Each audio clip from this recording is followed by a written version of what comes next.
Semolina pudding is a popular German dessert that I loved as a child and still enjoy a lot. It is super easy and fast to make. Let me show you which ingredients you need.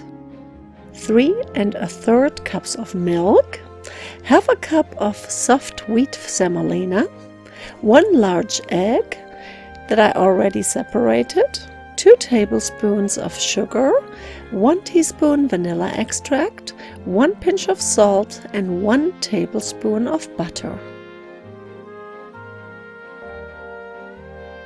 Start with adding the milk to a small saucepan or pot and add the sugar, mix well, and then bring the milk to a light simmer.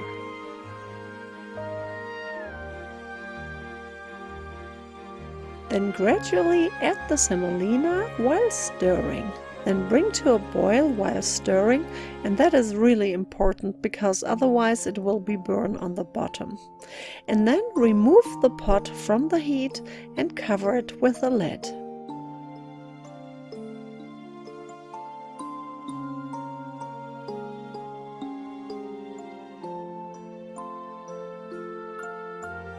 While you allow the pudding to sit for about 5 minutes, you can beat the egg white with a pinch of salt until stiff peaks form.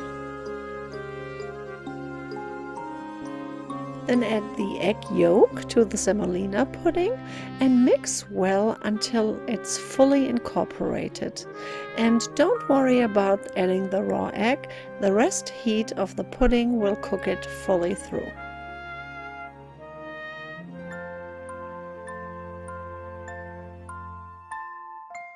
Add the tablespoon of butter and the vanilla extract and stir well until the butter is completely incorporated.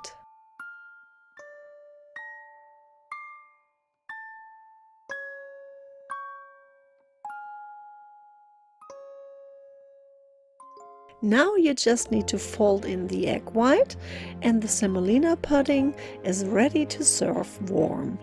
But if you prefer, you can eat the pudding chilled. I love both variations. You can eat the pudding as is, but it's very good with a mixture of cinnamon and sugar, or my favorite toppings are applesauce or some kind of fruit compote. Guten Appetit!